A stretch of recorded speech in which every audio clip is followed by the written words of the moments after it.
أشرقت نفسي بنور من فؤادي حينما رددت يا رب العباد. أعوذ بالله من الشيطان الرجيم. بسم الله الرحمن الرحيم. فويل للمصلين الذين هم عن صلاتهم ساهون الذين هم يراءون ويمنعون الماعون. صدق اللہ العظیم. یہ سورہ ماعون کے اندر کل 7 آیتیں ہیں، جن میں سے 3 آیتیں شروع کی وہ مکی کہلاتی ہیں، اور آخر کی 4 آیتیں یہ مدنی کہلاتی ہیں. تو آج آخر کی 4 آیتیں جن کو مدنی آیتیں کہا جاتا ہے اس کی تلاوت کیا گیا ہے، اور اس میں 3 باتیں بیان کی گئی ہیں. ایک تو نماز میں سستی، اور دوسرے اعمال میں ریاکاری، اور تیسرے زکوٰۃ اور صدقات سے جو ہے انحراف، اعراض، یعنی صدقہ نہ دینا اور زکوٰۃ ادا نہ کرنا. ان 3 باتوں کے متعلق بتایا گیا ہے.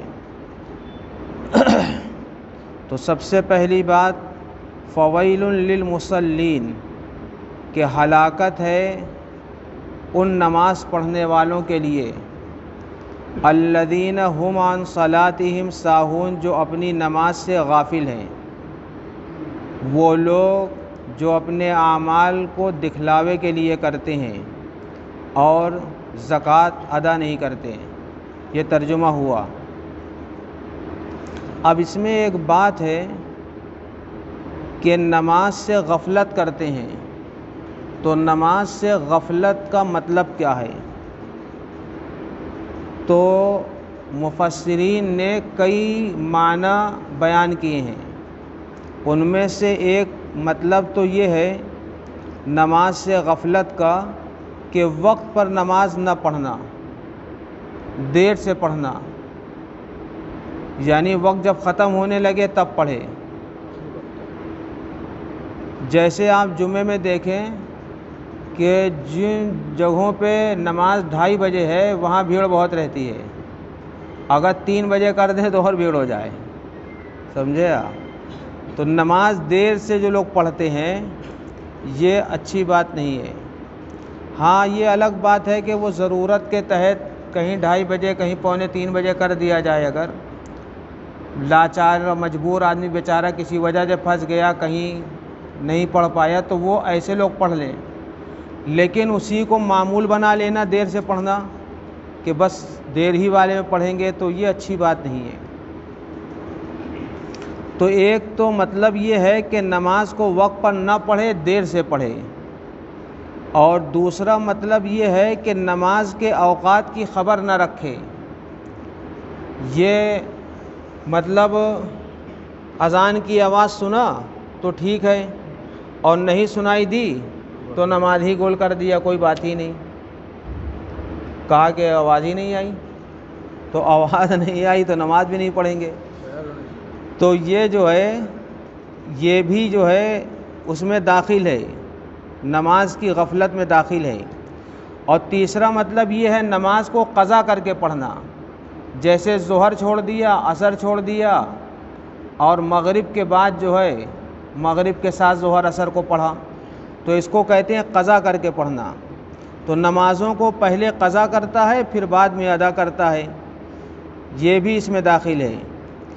ایسے ہی مفسرین نے فرمایا ہے کہ نماز پڑھتے وقت ادھر ادھر دیکھتا ہے جو، وہ بھی نماز کی غفلت میں شامل ہے.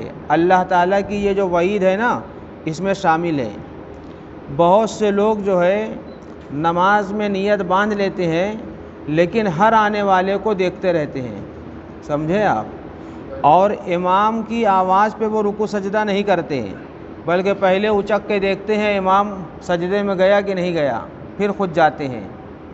نبی پاک صلی اللہ علیہ وسلم نے فرمایا کہ جو لوگ نماز میں ادھر ادھر دیکھتے ہیں ان کی آنکھیں ایسے ہی اوپر کو ٹنگی رہ جائیں گی۔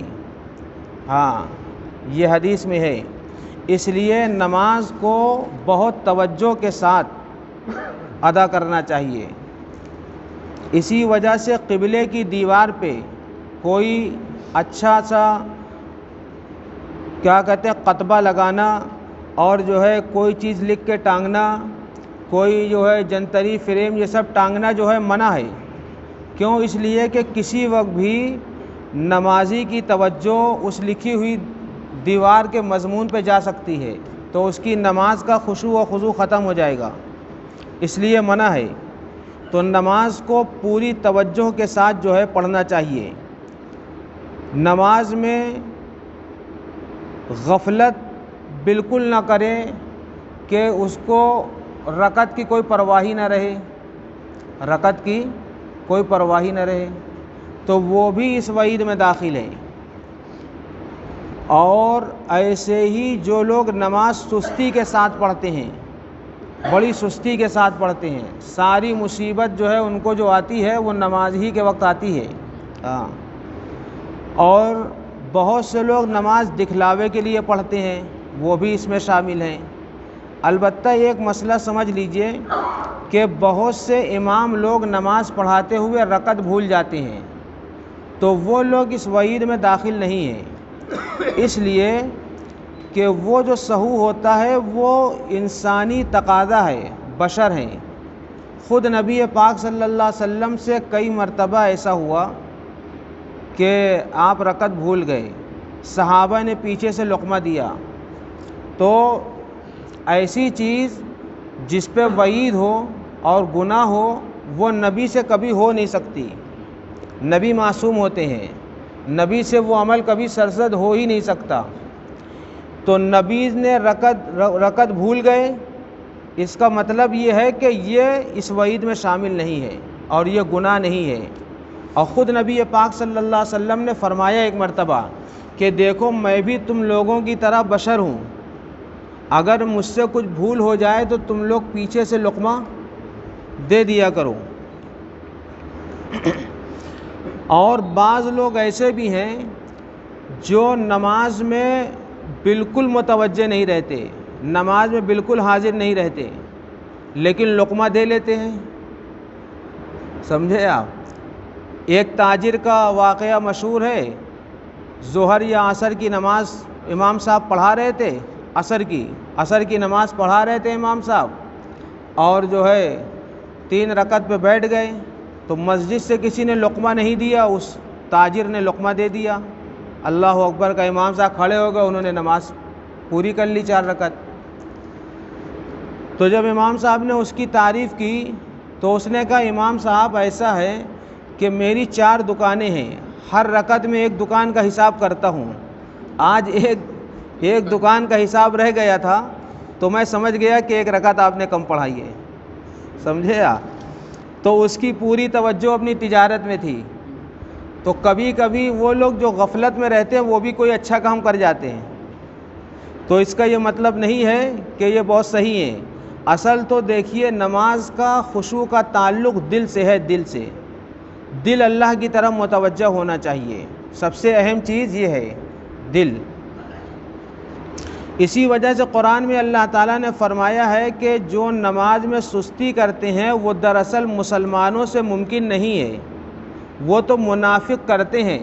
وَإِذَا قَامُوا إِلَى الصَّلَاةِ قَامُوا كُسَالَىٰ، جو منافق ہوتا ہے وہ نماز میں سستی سے کھڑا ہوتا ہے۔ خود اللہ تعالیٰ نے قرآن پاک میں ایک جگہ فرمایا وَإِنَّهَا لَكَبِيرَةٌ إِلَّا عَلَى الْخَاشِعِينَ الَّذِينَ يَظُنُّونَ أَنَّهُمْ مُلَاقُو رَبِّهِمْ وَأَنَّهُمْ إِلَيْهِ رَاجِعُونَ۔ اللہ تعالیٰ نے فرمایا کہ جو لوگ اپنے پروردگار سے ملاقات کا خیال رکھتے ہیں اور جو لوگ اپنے پروردگار کی طرف لوٹ کر جانے کا یقین رکھتے ہیں کہ ایک دن اللہ سے ملاقات ہونا ہے، تو وہ نماز انتہائی خشوع اور خضوع کے ساتھ ادا کرتے ہیں۔ اور جن کو آخرت کا یقین ہی نہیں ہے، جیسے سورہ کے شروع میں بتایا گیا، تو وہ کبھی نماز صحیح سے نہیں پڑھیں گے۔ تو بہرحال نماز کو صحیح سے خشوع اور خضوع کے ساتھ پڑھنا چاہیے۔ قرآن شریف میں ہے وَلَا يَأْتُونَ الصَّلَاةَ إِلَّا وَهُمْ كُسَالَىٰ وَلَا يُنْفِقُونَ إِلَّا وَهُمْ كَارِهُونَ کہ نماز میں وہ جب بھی کھڑے ہوتے ہیں تو سستی کے ساتھ کھڑے ہوتے ہیں، اور زکوٰۃ جب بھی دیتے ہیں تو گرانی کے ساتھ دیتے ہیں۔ یہ سورہ توبہ میں ہے یہ آیت۔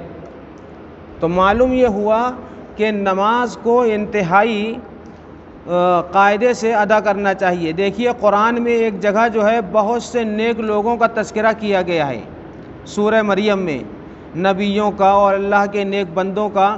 اس کے بعد اللہ تعالیٰ نے فرمایا کہ جب یہ نیک بندے آہستہ آہستہ ختم ہونے لگے تو کچھ جو ہے بندے ایسے آئے جو نااہل اور ناخلف تھے، اور ان کے نااہل ہونے کی علامت کیا بیان کی پتہ ہے اللہ تعالیٰ نے؟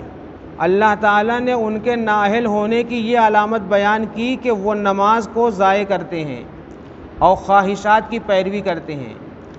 یعنی معلوم یہ ہوا کہ اللہ کے ہاں نااہل اور نالائق وہ شخص ہے جو نماز کو چھوڑ دیتا ہے، نماز کو ضائع کر دیتا ہے۔ ہم لوگ تو سمجھتے ہیں کہ جس نے پڑھ لکھ لیا وہ اہل ہو گیا۔ اگر پڑھنے لکھنے کے ساتھ ساتھ نماز نہیں پڑھتا ہے تو وہ آپ کے نزدیک اہل ہے لیکن خدا کے نزدیک نااہل ہے، آپ کے نزدیک لائق ہے لیکن خدا کے نزدیک وہ کیا ہے؟ نالائق ہے۔ قرآن میں ہے سورہ مریم آیت نمبر 59 میں فَخَلَفَ مِن بَعْدِهِمْ خَلْفٌ أَضَاعُوا الصَّلَاةَ وَاتَّبَعُوا الشَّهَوَاتِ فَسَوْفَ يَلْقَوْنَ غَيًّا کہ بہت سے ناخلف پیدا ہوئے جنہوں نے نماز کو ضائع کیا اور شہوتوں کی پیروی کی، وہ عنقریب غی جہنم کی ایک وادی ہے اس میں جو ہے داخل ہو جائیں گے۔ حضرت جابر رضی اللہ تعالیٰ عنہ سے مروی ہے کہ حضرت رسول پاک صلی اللہ علیہ وسلم نے ارشاد فرمایا کہ مومن بندے اور کفر کے درمیان اگر کوئی چیز فرق کرنے والی ہے تو وہ کیا ہے؟ نماز ہے۔ پہلے مومن اور غیر مومن، مسلم اور غیر مسلم کے درمیان یہ فرق ہوتا تھا۔ آپ کو معلوم ہوگا کہ بہت سے کافر نماز پڑھنے آ جاتے تھے اور وہ اپنا بت لیے رہتے تھے، بڑی بڑی آستینوں میں چھپائے رہتے تھے۔ یعنی مطلب یہ تھا، اور بہت سے منافق نماز پڑھتے تھے، مطلب یہ تھا کہ وہ لوگ نماز پڑھ کر اپنا اسلام ظاہر کرتے تھے، اور اب اس زمانے کا مسلمان نماز چھوڑ کر بڑے ڈنکے کی چوٹ پہ کہتا ہے کہ ہم مسلمان ہیں۔ ایک جگہ ہم گئے تو وہاں پہ بہت ڈھیر سے جوان تھے۔ میں نے کہا کہ بھائی تم لوگ جو ہے کہیں سے پتہ نہیں چل رہے ہو، میری بھی جوانی تھی، کہ تم لوگ کہیں سے پتہ نہیں چل رہا ہے کہ مسلمان ہو۔ کہنے لگے ارے واہ مولوی صاحب، گوشت کھاتے ہیں ہم، پتہ نہیں آپ کو؟ یعنی گوشت کھانا جو ہے علامت تھی مسلمان ہے، اور مسجد میں اذان کے بعد نہ جانا کوئی فرق نہیں پڑتا کہ مسلمان ہے کہ نہیں مسلمان ہے۔ پہلے تو گوشت کسی کو میسر بھی نہیں ہوتا تھا، اتنی غربت تھی۔ تو نماز فرق کرتی ہے۔ اس کا مطلب یہ ہے کہ اگر ڈاکٹر کسی کو گوشت منع کر دے تو وہ ہندو ہو جائے گا، سمجھے آپ؟ تو یہ تو کوئی بات نہیں ہوئی، یہ تو جہالت کی بات ہے۔ نماز پڑھو، نماز کسی طرح نہیں منع ہے۔ نماز سے پتہ چلے گا تم مسلمان ہو، نماز چھوڑنے سے پتہ چلے گا کہ تم سچے اور پکے مسلمان نہیں ہو۔ دیکھیے جہنم میں کئی وادیاں ہیں، ایک وادی کا نام ہے ویل، ایک وادی کا نام ہے لملم، ایک وادی کا نام ہے حب الحزن، ایک وادی کا نام ہے حقب، ایک وادی کا نام ہے غی۔ یہ سب وادیاں ہیں، اور الگ الگ نمازیوں کو الگ الگ وادیوں میں ڈال کر سزا دی جائے گی جہنم میں، پھر اس کے بعد وہ جنت میں جائیں گے۔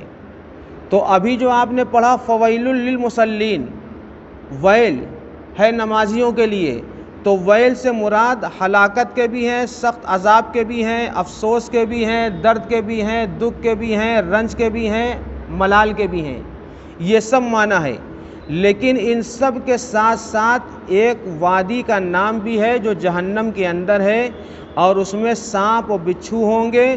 جو نماز میں سستی کرتا ہے اس کو ویل نامی جہنم میں ڈالا جائے گا۔ طبقے ہیں تو اس میں ویل میں ڈالا جائے گا۔ تو فویل للمصلین کا ایک مطلب تو یہ ہوا ہلاکت ہے اس کے لیے، اور ایک مطلب یہ ہوا کہ اس کے لیے کیا ہے، اس کو اس وادی میں ڈالا جائے گا۔ اور دیکھیے دوسری وادی لملم ہے، جہنم میں ایک وادی ہے جس کا نام لملم ہے، اس میں اونٹ کے برابر سانپ ہوں گے، اور ایک سانپ جو ہے کی لمبائی اتنی ہوگی کہ 1 مہینہ اس پہ چل کر بھی پورا نہیں کیا جا سکتا ہے، اتنا لمبا ہوگا۔ اور اس وادی میں نماز چھوڑنے والوں کو عذاب دیا جائے گا۔ اور ایک وادی ہے جس کا نام ہے حب الحزن، اور کہیں جبل بھی آتا ہے، تو وہ بچھوؤں کا گھر ہے، بچھوؤں کا گھر ہے، اور ہر بچھو خچر کے برابر ہوگا، اور وہ بھی نماز چھوڑنے والوں کو ڈسے گا۔ اور ایک وادی غی ہے جو بہت گہری اور انتہائی بدمزہ ہے، قرآن میں اس کا تذکرہ ہے سورہ مریم میں، فسوف یلقون غیا، کہ جو نماز نہیں پڑھے گا وہ اس وادی میں ڈالا جائے گا۔ اور ایک وادی ہے اس کا نام ہے حقب، تو حقب وادی کے اندر بھی ڈالا جائے گا۔ اور حقب کے بارے میں لکھا ہے کہ جو شخص حقب میں جلے گا وہ 80 برس جلے گا، اور ایک سال میں 360 دن ہوتا ہے، اور قیامت کا ایک دن 1000 دن کے برابر ہوگا۔ تو اس طریقے سے ایک آدمی اگر ایک دن کے لیے بھی حقب میں ڈالا گیا تو 2,88,00,000 دن کے برابر جو ہے جلایا جائے گا۔ اندازہ لگائیے آپ، یعنی ہم لوگوں کو احساس ہی نہیں ہے نماز کے چھوڑ دینے کا۔ آج بھی ایسے بہت سے لوگ ہیں جن کو ہم جانتے ہیں کہ وہ کسی حال میں نماز نہیں چھوڑتے۔ ہاں، یہاں اس مسجد میں بیٹھے ہیں، بڑی بڑی ڈیوٹی کیا انہوں نے، پورے 40 سال انجینئر رہے، لیکن کبھی نماز نہیں چھوڑا۔ کبھی چھوٹ گئی الگ بات ہے، لیکن چھوڑا نہیں۔ بڑی بڑی میٹنگ سے اٹھ کر جو ہے انہوں نے نماز ادا کی۔ تو ایسے جو ہے بڑے بڑے انجینئر اور ڈاکٹر جو ہے وہ موجود ہیں جو کسی حال میں بھی نماز نہیں چھوڑتے۔ میں نے ایک جج صاحب کو دیکھا کہ وہ عدالت سے نکل کے نماز پڑھتے تھے اسی الہ آباد میں۔ تو بہرحال نماز کی اہمیت ان کے دل میں تھی، اس لیے جو ہے وہ اس طریقے سے نماز پڑھا کرتے تھے، ادا کرتے تھے۔ ہمارے دل کے اندر بھی نماز کی اہمیت آ جائے تو ہم سے بھی نماز نہیں چھوٹے گی۔ حدیث پاک میں آتا ہے کہ جس شخص نے نماز نہیں پڑھا اس کا اسلام میں کوئی حصہ ہی نہیں ہے۔ لا سہم فی الاسلام لمن لا صلاۃ لہ۔ حدیث میں ہے کہ جس شخص نے نماز کو قائم کیا اس نے جو ہے اللہ کے دین کو قائم کیا، اور جس نے نماز کو چھوڑ دیا اس نے اللہ کے دین کو کیا کیا؟ ڈھا دیا۔ ومن ہدمھا ہدم الدین۔ تو نماز کی ایک اہمیت ہے، مسلمانوں کے دل میں نماز کی اہمیت کو بیٹھانا بہت ضروری ہے۔ اور نماز بھی دیکھیے، نماز بھی گنڈے والی نہ پڑھیں آپ، نماز مطلب صحیح سے پڑھیں۔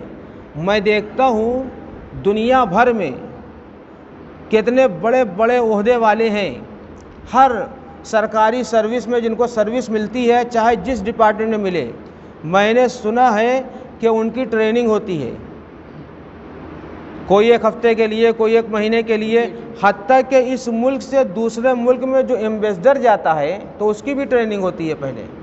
تو دنیا کے تمام شعبوں میں ٹریننگ کا دستور ہے، لیکن نماز کی ٹریننگ کہاں ہوتی ہے بھائی؟ جتنے لوگ نماز پڑھتے ہیں میرا چیلنج ہے کہ اس میں سے بہت بڑی تعداد ایسی ہے جس نے نماز کی ٹریننگ نہیں لی ہے۔ ہاں، جس کی سورہ فاتحہ جیسی اس نے یاد کیا تھا اپنی دادی سے ویسے ہی پڑھ رہا ہے، اب وہ چاہے جس طرح پڑھ رہا ہو، قل هو اللہ جیسے اس نے یاد کیا تھا ویسے ہی، دیکھی دیکھا نماز پڑھ رہی ہے، جس کا دل چاہا دیکھ کے۔ ایک دلہا جو ہے گیا تھا بارات میں اور جو ہے نماز کبھی پڑھے نہیں تھا، اور جو ہے نماز کا وقت ہو گیا تو اس کو لوگوں نے نماز مسجد میں پہنچا دیا، تو اس نے وہاں ظہر کی نماز پڑھی، اتفاق سے وہ دوسری صف میں تھا، پہلی صف والا جو تھا اس کے جو ہے کیا کہتے ہیں سرین سے، پیندے سے اس کا سر لڑ گیا دلہے کا۔ اب وہ لڑ گیا، کوئی بات نہیں، چلا گیا وہ اپنے گاؤں۔ جب اپنے گاؤں میں نماز پڑھنا اس نے شروع کیا تو اپنے پیچھے والے کو ایک ٹکر ضرور مارتا تھا، سمجھے آپ، چونکہ وہ سسرال میں وہی ٹکر والی نماز دیکھ کر آیا تھا، تو لوگوں نے پوچھا کہ یہ کیوں کرتے ہو تم، پیچھے مارتے کیوں ہو ایک آدمی کو؟ کہا ہم ایسے ہی نماز سیکھا ہے سسرال میں۔ اب اس کو پوچھنا چاہیے تھا بھائی ٹکر مارا جاتا ہے یا ٹکر لگ گئی؟ ایسی بہت سی چیزیں ہیں، فلاں کو ہاتھ اٹھاتے دیکھا، فلاں کو جھکتے دیکھا، بس شروع ہو گئے۔ تو یہ دیکھی دیکھا نہیں، علماء سے پوچھئے، رابطہ رکھیے، اور علماء کو بھی چاہیے کہ وہ نمازوں کی ٹریننگ دیں۔ صحابہ کرام کے بارے میں آتا ہے کہ وہ وضو سیکھتے تھے ایک دوسرے سے۔ حضرت علی رضی اللہ تعالیٰ عنہ نے اپنی دارالسلطنت کہاں بنائی تھی پتہ ہے؟ بغداد میں۔ مکہ مدینہ دارالسلطنت نہیں تھا، جب حضرت علی کا دور آیا تو دارالسلطنت بغداد تھا، تو بغداد میں حضرت علی رضی اللہ تعالیٰ عنہ سینکڑوں لوگوں کو وضو کرنا سکھاتے تھے، لوٹے میں پانی منگاتے تھے اور لوگ چاروں طرف بیٹھ جاتے تھے، پھر وہ ہاتھ دھوتے گھٹنوں تک اور جو ہے کلی کرتے، بتاتے کہ میرے آقا حضرت محمد صلی اللہ علیہ وسلم ایسے ہاتھ دھوتے تھے، ایسے کلی کرتے تھے، ایسے ناک صاف کرتے تھے۔ بادشاہ وقت تھے، امیر المومنین تھے، بغداد میں ان کی طوطی بول رہی تھی، لیکن وضو لوگوں کو سکھا رہے تھے۔ اب لوگوں کو شرم آتی ہے وضو سیکھنے میں، اب لوگوں کو شرم آتی ہے نماز سیکھنے میں، یہ سب سیکھنے کی چیز ہے، اس کا مسجدوں میں حلقہ لگنا چاہیے۔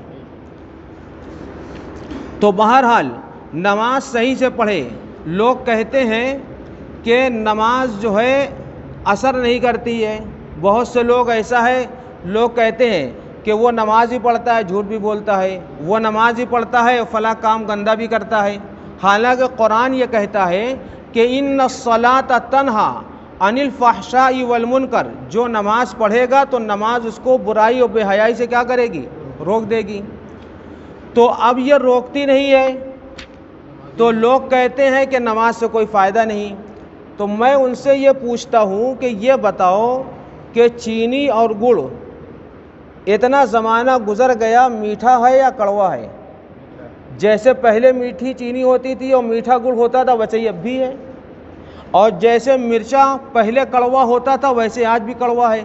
تو جب یہ اگانے والی چیز جو بندہ اپنے ہاتھ سے اگاتا ہے اور اپنے ہاتھ سے چینی میل میں چینی بناتا ہے، ان کی تاثیر نہیں بدلی، ان کی مٹھاس نہیں بدلی، اس کی کڑواہٹ نہیں بدلی مرچے کی، تو خدا کی یہ دی ہوئی نماز کی تاثیر کیسے بدل جائے گی؟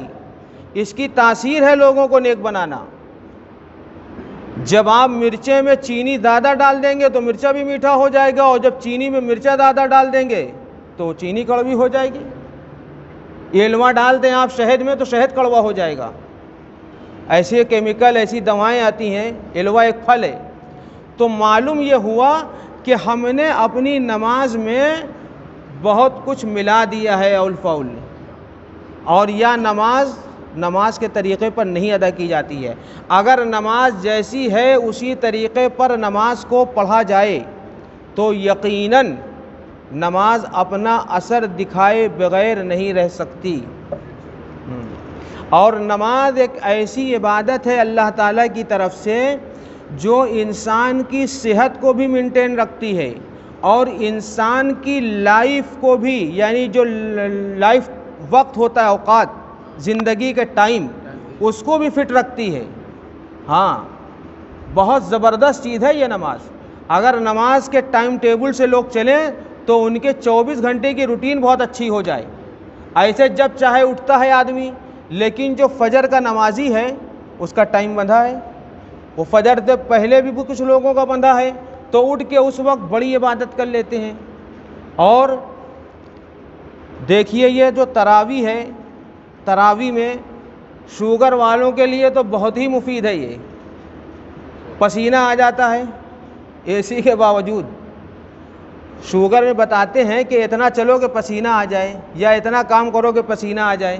تو ہم یہ کہتے ہیں کہ اگر کوئی کام نہیں ہے تو خدا کی عبادت اتنی کر لو کہ پسینہ آ جائے. تو اس سے بھی تو اللہ کی عبادت کر کے بھی شوگر مینٹین کی جا سکتی ہے اگر صحیح سے نماز پڑھی جائے. اس لیے میں یہ چاہتا ہوں کہ ہر شخص، ہر عمر کے لوگ نماز کو سیکھنے کا اہتمام کریں اور مسجدوں میں اس طریقے کا حلقہ لگایا جائے جہاں پہ نماز سکھایا جائے. اللہ تعالی ہماری اور آپ کی نماز کو صحیح کر دیں. آپ اندازہ لگائیے کہ صحابہ کس طرح کی نماز پڑھتے تھے. بہت مشہور یہ واقعہ ہے کہ حضرت علی کو کوئی تیر لگ گیا تھا اور اس تیر کو نکالنے میں تکلیف بہت ہو رہی تھی. سن کا زمانہ تھا نہیں تو حضرت علی کسی کو نکالنے نہیں دے رہے تھے. تو لوگوں نے یہ کہا حضرت علی سے کہ اس تیر کو اگر نہیں نکالا جائے گا تو پھر جسم میں زہر پھیلنے کا خطرہ ہے. تیر یا کوئی نیزہ تھا، پھنس گیا تھا، ہاں ٹھیک ہے، تو اس کو نکال. تو حضرت علی نے کیا فرمایا؟ بہت تکلیف ان کو ہوتی تھی. کہنے لگے جب میں نماز پڑھوں اس نماز کے دوران نکالنا ہو تو نکال لو، کیونکہ نماز کے وقت مجھے کسی تکلیف کا احساس نہیں ہوتا. اس وقت ہم اللہ سے باتیں کرتے ہیں. تو ایک محبوب جب ایک محبوب سے بات کرتا ہے تو پھر جو ہے کچھ دکھائی نہیں دیتا اس کو. تو صحابہ اس طریقے سے نماز پڑھتے تھے.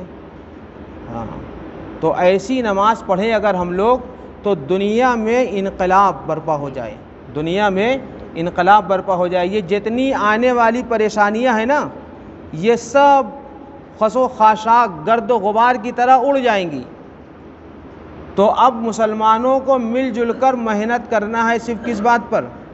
نماز پڑھنے پر. جس طریقے سے مسجدیں آباد ہیں رمضان میں، سب لوگ یہ نیت کریں کہ ایسے ہی آباد رکھا جائے گا انشاءاللہ رمضان کے بعد بھی. اللہ تعالی ہمیں اور آپ کو عمل کی توفیق عطا فرمائے. اللہم صلی علی سیدنا و مولانا محمد وعلی آل سیدنا و مولانا محمد وبارک وسلم تسلیما. یا اللہ ہم سب کو نمازی بنا دیجئے، سچا نمازی بنا دیجئے، پکا نمازی بنا دیجئے. یا اللہ پوری امت مسلمہ کو تمام دنیا بھر میں جہاں کہیں ہے سب کو نماز پڑھنے والا بنا دیجئے، اور وہ نماز پڑھنے والا بنائیے جو حضرت محمد صلی اللہ علیہ وسلم ہم لوگوں کو سکھا کر گئے ہیں. جس طریقے سے آپ صلی اللہ علیہ وسلم نماز پڑھا کرتے تھے وہی والی نماز پڑھنے والا بنا دیجئے، سکھا دیجئے. یا اللہ ان ساری دعاؤں کو حبیب مصطفیٰ احمد مجتبی حضرت محمد صلی اللہ علیہ وسلم صدقہ طفیل قبول فرمائیے. صلی اللہ تعالی علی خیر خلقہ محمد وآلہ وصحبہ اجمعین برحمتک یا ارحم.